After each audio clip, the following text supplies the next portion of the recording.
오늘 성경 말씀은 에베소서 5장 18절에서 20일까지의 말씀입니다. 술 취하지 말라. 이는 방탕한 것이니 오직 성령으로 충만함을 받으라. 시와 찬송과 신령한 노래들로 서로 화답하며 너희 마음으로 주께 노래하며 찬송하며 범사에 우리 주 예수 그리스도의 이름으로 항상 아버지 하나님께 감사하며 그리스도를 경외함으로 피처 복종하라. 아멘.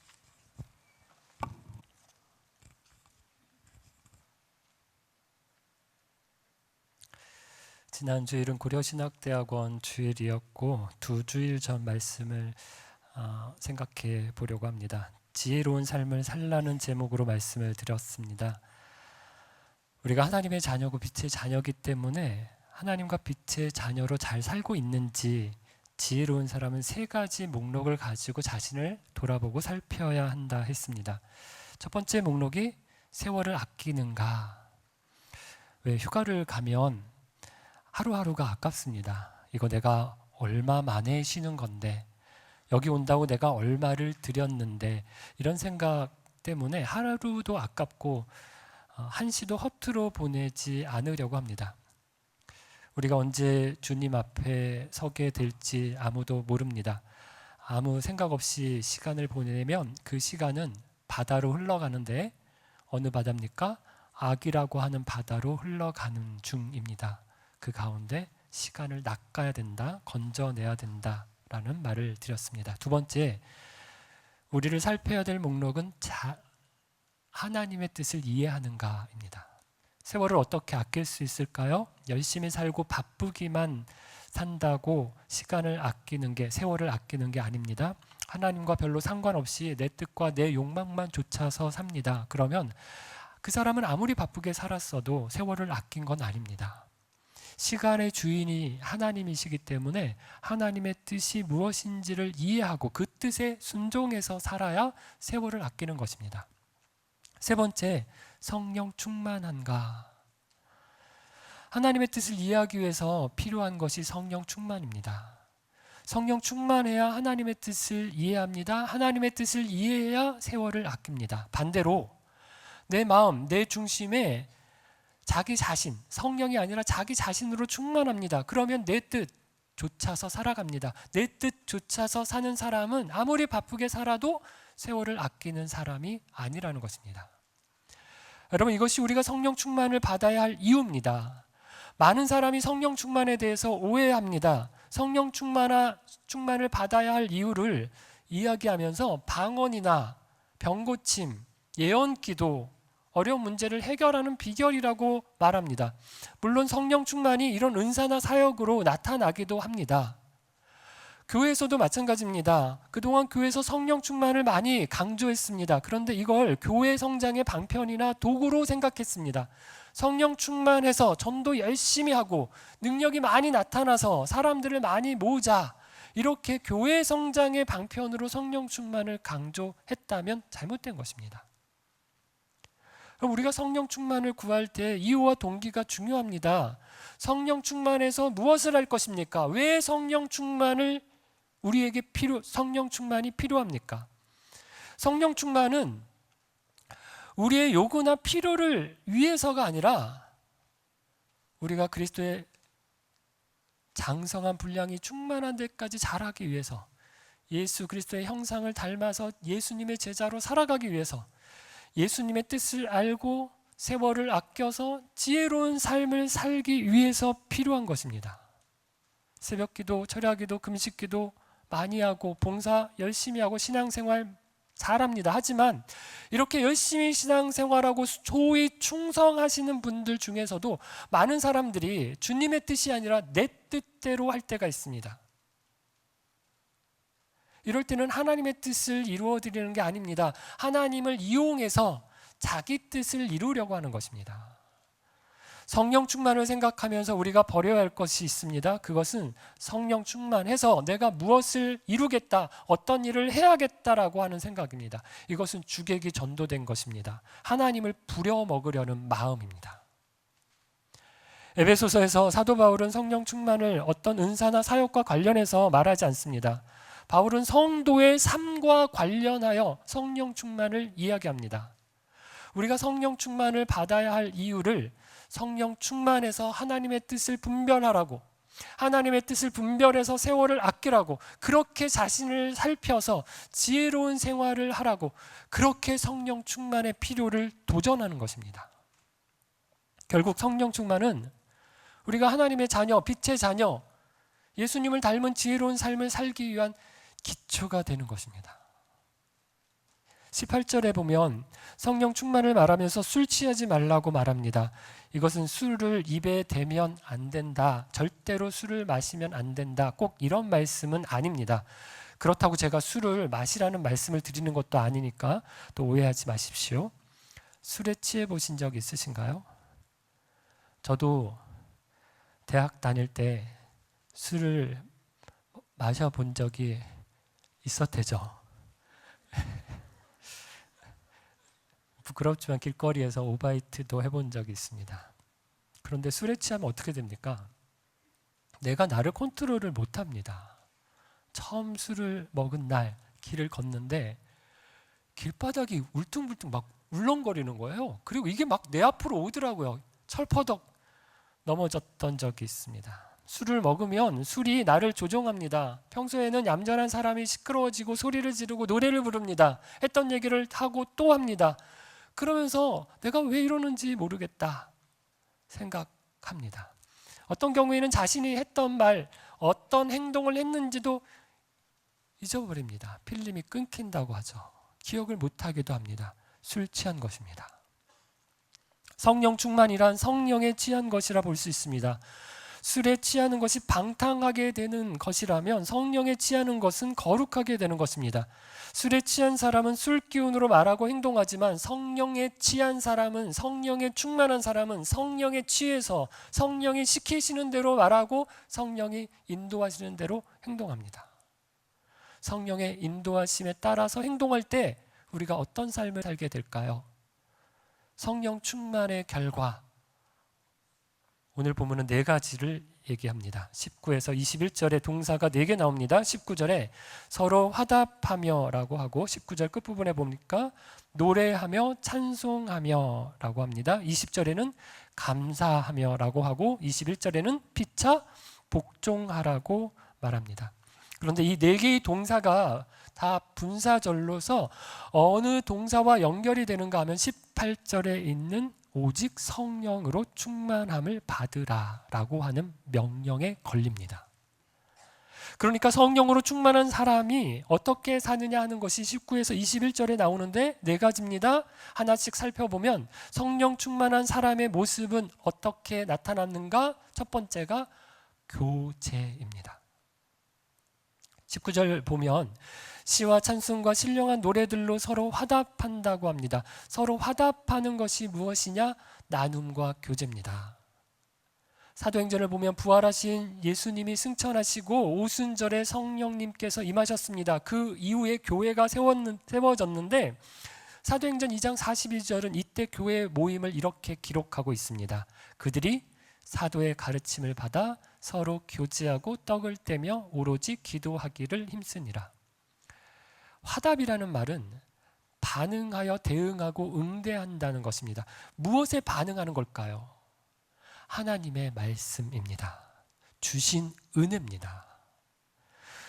사도행전에서 42절에도 보면 서로 교제하고 떡을 뗐습니다. 이것은 화답이었습니다. 무엇에 대한 화답이었습니까? 사도의 가르침을 받아 하나님의 말씀을 듣고 배웠습니다. 그것에 대한 화답으로 교제하고 떡을 떼었습니다.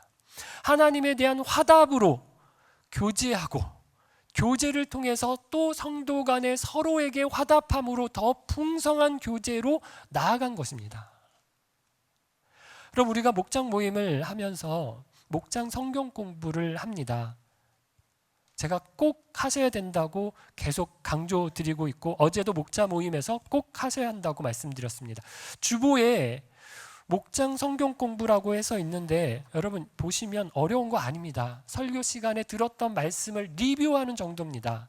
설교 들으면 바로 답이 나오는 정말 쉬운 문제를 내려고 제가 굉장히 노력합니다. 생각하고 있으면, 생각해서 써야 되는 문제면 설교 시간에 또 다른 생각을 해야 되기 때문에 그냥 설교를 들으면 바로 답이 나올 수 있는 문제를 냅니다. 그 문제에 답을 달면서 이런 내용이 있었구나 정리를 합니다. 그리고 마지막 문제는 적용 문제입니다. 이 질문에는 목원들 모두가 답을 해야 합니다. 말씀에 대한 화답입니다. 이를 토대로 삶을 나누고 기도의 제목을 나누는 것이 그리스도인의 교제입니다.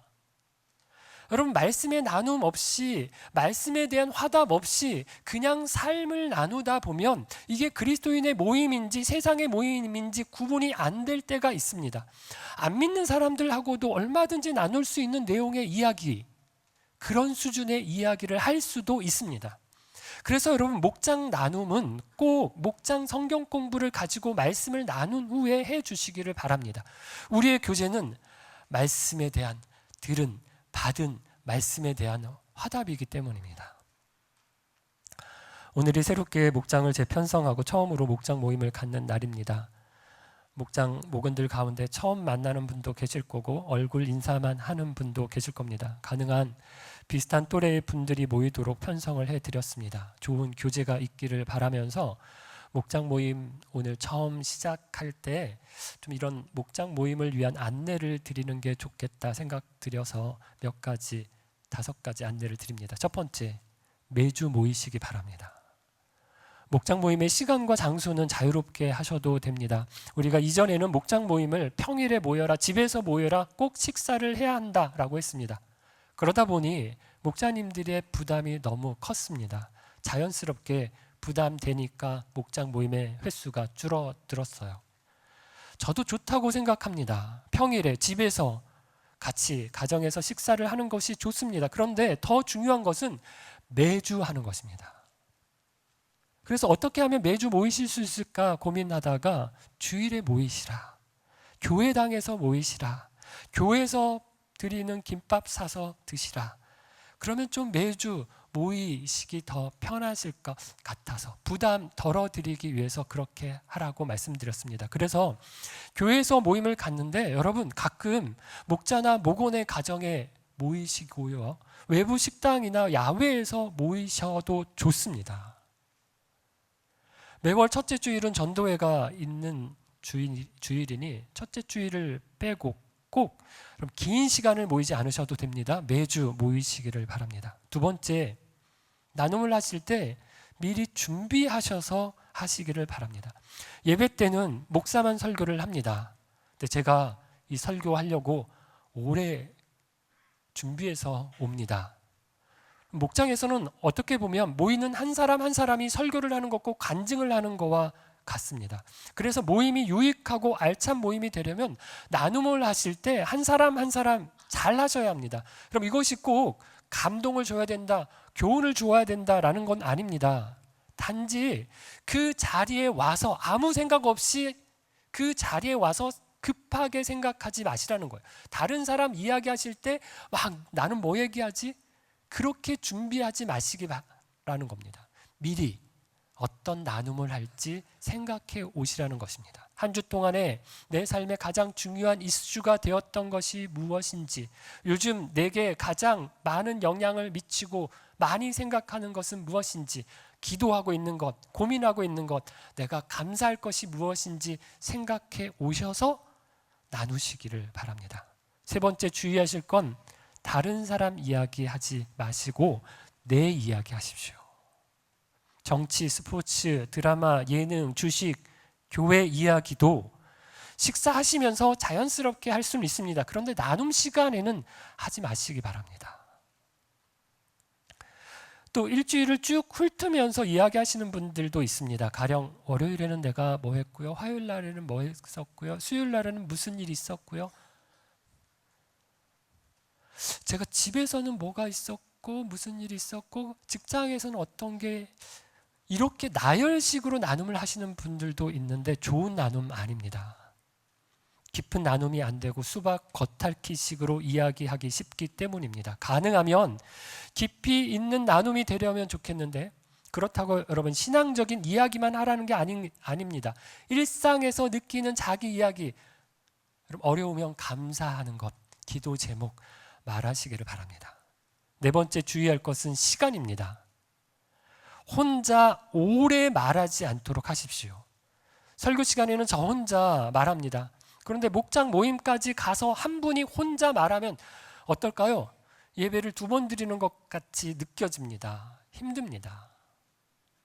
한 사람이 너무 오래 말하지 않도록 하십시오. 어려우면 익숙해질 때까지 개인이 말할 수 있는 시간에 분량을 정해놓고 5분, 10분 정해놓고 말하는 것도 방법입니다. 목사님도 주의하실 것이 있는데 목원의 나눔마다 모든 사람에게 코멘트를 달 필요는 없습니다. 그냥 들어만 주어도 충분한 나눔이 되기 때문입니다. 잔소리가 길어지는데 마지막으로 5번째입니다. 주의할 것은 비밀 유지입니다. 목장에서 있었던 일들, 그때 나눴던, 들었던 말들 다른 곳에서 이야기하지 않는 것입니다. 여러분 얼마나 많은 청년들이 부모가 목장에서 했던 말 때문에 교회를 떠나는지 모릅니다. 시험에 들고 상처를 받는지 모릅니다. 부모가 자녀 이야기를 할 수 있습니다. 부모의 큰 고민이 자녀인데 목장에서 자녀 이야기하지 않으면 어디에서 합니까? 문제는 이 이야기를 자녀들의 귀에 들어가지 않도록 비밀을 유지하는 것입니다. 꼭 자녀 이야기가 아니더라도 내 이야기가 여기저기서 돌아다니면 목장에서 내 이야기 나누기 어려워집니다. 19절을 보면 바울이 우리 성도의 교제를 만나서 함께 나누는 나눔을 뭐라고 말하는가 하면 시와 찬송과 신령한 노래라고 합니다. 여기 시, 찬송, 노래라고 하니까 우리가 뭐 이야기 서로 목장에서 이야기할 때 나눔할 때 뮤지컬 하듯이 노래하면서 말을 해야 되나? 이렇게 생각하기 쉬운데 아닙니다. 성도 안에서 우리가 함께 교제하고 우리의 삶을 나누면 하나님께서 그걸 찬양으로, 찬미로 받으시는 것입니다. 그런데 이런 교제와 나눔이 뭐하고 연결이 되느냐? 바울은 성령 충만하고 연결된다고 합니다. 여러분 영적으로 상태가 좋을 때 어떻습니까? 막 나누고 싶은 이야기들이 많아집니다. 아 빨리 목장 모임 왔으면 좋겠다. 나 이 이야기 목장에 가서 하고 싶은데 목장님께 얘기하고 싶은데 전화를 드릴까? 이거 못 기다리겠다. 목장 단톡방에 나누고 싶다 해서 목장 단톡으로도 얘기합니다. 저도 엊그제 금요일 너무 감사한 일이 있어서 목자들이 모이는 단톡방에 제가 사진과 글을 올렸습니다. 우리 교회 간판 다시 단 것 보셨나요? 민원 때문에 뗐다는 말씀을 2월에 드렸는데 그걸 학교와 계속 잘 협의를 해서 다시 달았습니다. 민원이 안 들어오도록 다른 문구를 다 떼고 광고하는 문구를 다 떼고 그냥 배재 중고등학교 빛소금교회 이렇게 해서 간판을 달았습니다.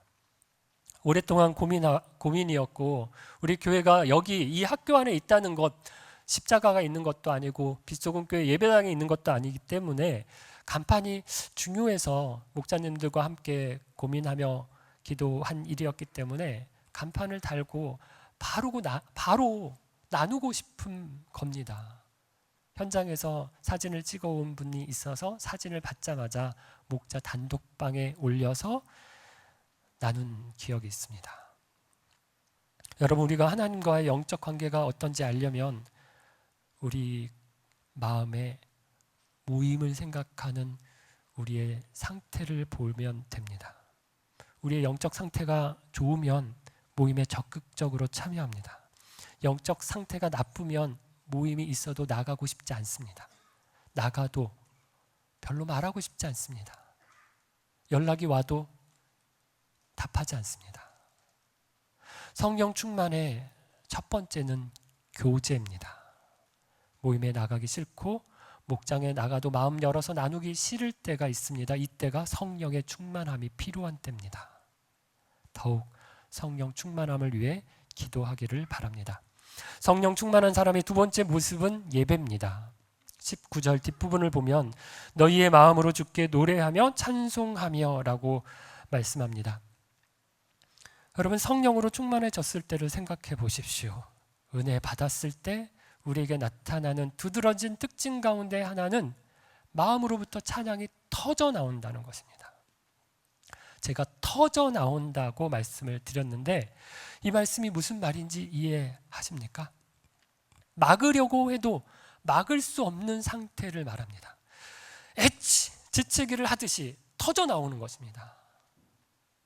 찬양할 때 그냥 입으로 흥얼거리다가 끝나는, 시간을 때우는 식으로 찬양하는 이유가 무엇입니까? 예배 시간 습관적으로 나와서 앉아있기는 한데 자꾸 눈은 시계로 가는 이유, 손은 꼼지락거리는 이유, 머리는 다른 곳을 헤매고 있는 이유, 성령 충만하지 않기 때문입니다. 요즘 성도들이 찬양이 안 되는 이유를 우리 교회는 음향 시스템에 문제가 있어, 악기가 부족해, 찬양 인도자가 약해, 김용태 목사 찬양 인도하면 찬양이 안 돼, 왜 이렇게 음이 틀려? 박자가 안 맞아? 저도 우리 예배 동영상을 볼 때 제가 찬양 인도하는 건 안 보려고 합니다. 계속 가족들이 놀립니다. 선곡이 별로야, 왜 이런 곡을 정하지? 이렇게 말하는 분들이 많습니다. 그래서 교회마다 찬양 인도자를 모시고 악기와 장비를 구입하는 데 돈을 많이 쓰는 교회들이 있습니다. 우리 교회도 10월부터 찬양 인도자를 모십니다. 제가 찬양 인도 안 합니다. 찬양하시기 조금 편해지실 거라고 변명하실 구실이 하나 줄어들 것입니다. 근데 여러분, 성령 충만한 상태에서 찬양을 하면 아예 어떤 사람이 찬양 인도를 하든 어떤 반주가 있든 찬양이 터져 나옵니다. 어떤 설교자가 설교하든 감동이 있습니다. 그래서 여러분, 내 영적 상태를 점검하고 싶으면 첫 번째, 나는 교제가 어떤가? 두 번째, 예배가 어떤지를 살펴보십시오. 예배하는 자신의 모습이 여러분의 영적인 모습입니다. 성령 충만하면 찬양과 예배가 바뀝니다. 몸과 마음 그리고 영으로, 감격으로 주님을 높여드리는 것입니다. 성령 충만한 사람의 세 번째 모습은 감사입니다. 20절입니다. 범사에 우리 주 예수 그리스도의 이름으로 항상 아버지 하나님께 감사하며. 출애굽한 이스라엘 백성들이 광야에 있을 때 이 사람들의 특징이 무엇이었습니까? 불평과 원망 그치질 않았습니다. 애굽에서 건지심을 받았습니다. 그 노예 생활에서 해방되었습니다. 홍해가 갈라졌습니다. 만나와 메추라기를 먹습니다. 구름 기둥 불 기둥으로 하나님이 함께 하시는 것을, 보호하시는 것을 느끼고 있습니다. 체험하고 있습니다. 하지만 이스라엘 백성들은 감사하지 않았습니다. 우리도 그럴 수 있습니다. 죄 사함을 받은 구원의 은혜를 입고 살면서도 하나님의 자녀다, 너 내 아들이다, 너 내 딸이다 라고 하는 놀라운 특권을 얻었음에도 불구하고 얼마든지 광야 이스라엘 백성들처럼 불평과 원망으로 살 수 있습니다. 어떨 때 그렇습니까? 성령 충만하지 않을 때입니다. 성령의 인도하심을 받지 못하다 보면 우리는 자주 보이는 것에 지배를 받습니다. 그러다 보면 감사가 사라집니다. 여러분, 보이는 것, 그 어떤 것으로 우리를 채울 수 있습니까? 이 세상 어느 것으로도 우리를 채울 수 없습니다. 그러므로 보이는 이 세상 것으로 충족할 수 없기 때문에 불평과 원망이 생길 수밖에 없습니다. 감사로 바꾸는 단 하나의 방법은 세상의 것을 다 얻는 것이 아닙니다. 성령 충만을 경험하는 것입니다. 성령 충만한 사람은 감사가 넘치는 사람입니다. 갑자기 감사할 거리들이 많아져서가 아닙니다. 상황과 환경은 하나도 변하지 않았지만 내가 바뀌면 감사가 넘칩니다. 성령 충만의 또 다른 증거가 감사이기 때문입니다. 성령 충만한 사람의 네 번째 모습은 피차 복종하는 것입니다. 21절입니다. 그리스도를 경외함으로 피차 복종하라. 믿지 않는 사람들, 세상의 사람들은 평등을 말합니다. 여러분, 평등이 무엇입니까? 너나 나나 같다는 것입니다. 여러분, 이런 사회만 되더라도 참 좋은 사회입니다. 남녀 차별, 빈부 차별, 인종, 학벌 이런 거 없이 모두가 자기의 권리를 누리고 차별 없이 사는 세상은 참 좋은 세상입니다. 그런데 성경은 평등에서 더 나아가 무엇을 말하는가 하면 복종하라고 합니다. 복종이 무엇입니까? 네가 나보다 낫다는 것입니다. 그런데 이게 잘 됩니까? 안 됩니다. 조그만한 의견 차이에도 서로 굽히지 않습니다. 한마디도 지려고 하지 않습니다. 자존심 싸움을 하는 것이죠. 왜 그럴까요? 우리가 성령으로 충만하지 않고 자기 자신으로 충만하기 때문입니다. 관계 문제 사실 이겁니다. 별거 없습니다. 자존심 딱 죽이고 그래 네가 나보다 낫다 이렇게 생각하면 별로 문제될 것이 없습니다. 꼭 가르쳐주고 싶고 한마디 쏘아주고 싶고 대받아주고 싶고 이기고 싶은 마음, 자기 충만, 나로 충만하다고 하는 증거입니다. 남을 나보다 낫게 여기고 이해해주고 배려해주고 기다려주고 참아주는 것, 성령 충만의 증거입니다. 사랑하는 빛소금 가족 여러분, 성령 충만은 거창한 것이 아닙니다. 사람이 갑자기 확 변하고 바뀌는 거 아닙니다.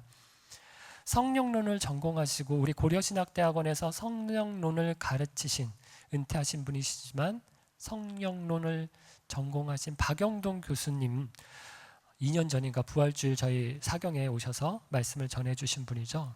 이분이 성령님을 가르쳐서 수줍음이 많으신 분이라고 말했습니다. 성령님은 자신이 주인공으로 나타나지 않습니다. 대신 우리와 하나님을 코이노니아해 주십니다. 연결시켜 주시고 교제케 해 주십니다. 성령님은 저와 여러분을 성도들 사이를 코이노니아해 주십니다. 그래서 보십시오. 성령이 충만한 사람은 예배와 감사로 하나님과 사귐이 깊어집니다. 성령이 충만한 사람은 교제와 피차 복종으로 성도와 사귐이 깊어집니다. 거꾸로 말하면 성령 충만하지 않으면 어떻게 됩니까? 하나님과의 관계가 멀어집니다. 예배가 형식적이 되고 감사보다 불평과 원망이 늘어납니다. 성령 충만하지 않으면 성도와의 관계가 소원해집니다. 교제의 기쁨을 잃고 갈등만 생깁니다. 서로 복종하기보다 복종시키려고 싸웁니다. 성령 충만한 내가 되기를 기도합니다. 성령 충만한 빛소금 교회가 되기를 기도합니다. 성령 충만하여져서 예배와 감사로 하나님과 더 깊은 사귐이 있기를 원합니다. 성령 충만하여서 교제와 피차 복종으로 성도가 하나됨을 누리기를 원합니다. 우리 빛소금 교회와 그리고 오늘 새롭게 출발하는 목장이 성령 충만하여서 하나님과 성도의 깊은 사귐을 누리게 되기를 주님의 이름으로 축원합니다. 함께 찬양 드리겠습니다.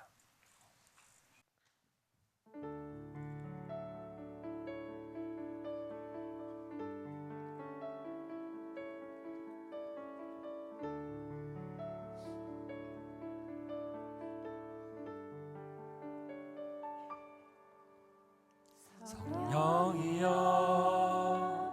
우리 예수께로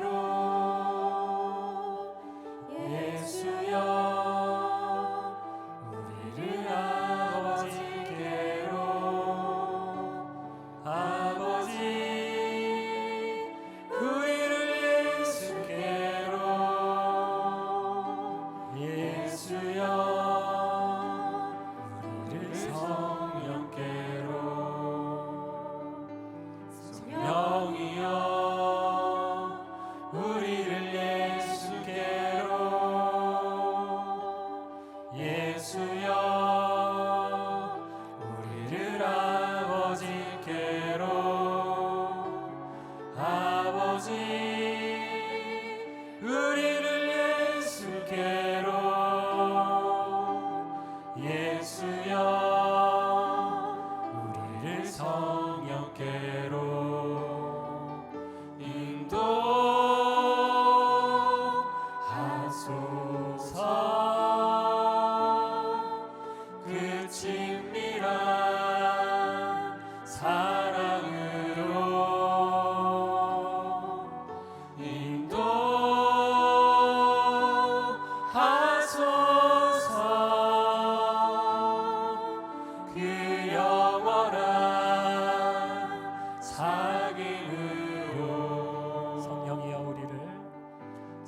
성령이여 우리를 예수께로 예수여 우리를 아버지께로 아버지 우리를 예수께로 예수여 우리를 성령께로 성령이여 우리를 예수께로 예수여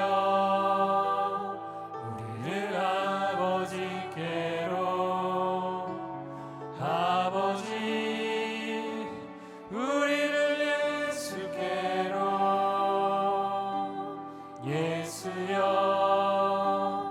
우리를 성령께로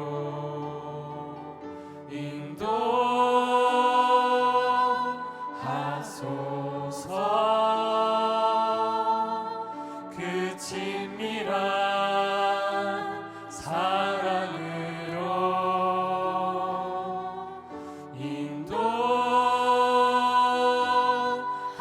인도하소서 그 영원한 사귐으로 인도하소서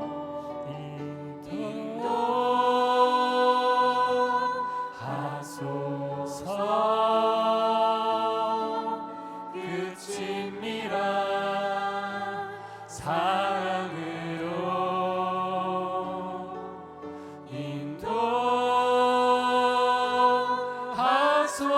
인도하소서 그 영원한 사귐으로.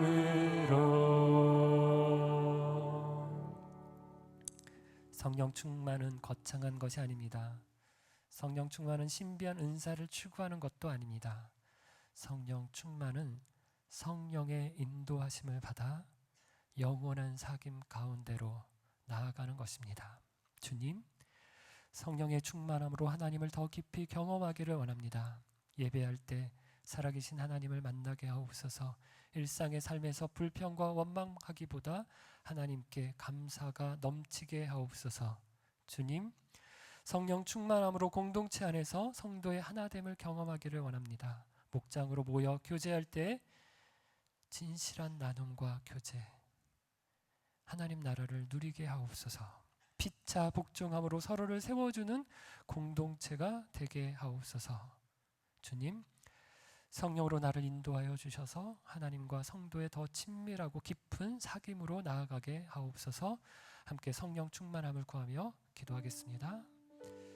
하나님 앞에 나와 우리 주의 은혜 가운데 나아가 성령의 인도하심을 받아 살아가기 위하여 성령 충만을 구합니다. 내 뜻과 내 욕망과 나를 드러내는 것과 나의 필요를 위해서가 아니라 우리 주의 뜻을 이루어드리기 위하여 주님을 기쁘시게 드리기 위하여 성령의 충만함이 필요하오니 하나님 성령 충만으로 나를 이끌어 주옵소서. 성령 충만함으로 나를 인도하여 주옵소서. 하나님과 더 깊은 사귐 가운데 나아가기 원하오니 예배할 때 하나님 영광 받아 주옵소서.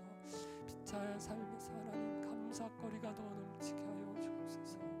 아버지 하나님 앞에 나와서 우리가 교제하는 가운데 피차 복종하며 훈련하는 가운데 공동체의 하나됨을 더 깊이 누리게 하시고 성령이 충만하게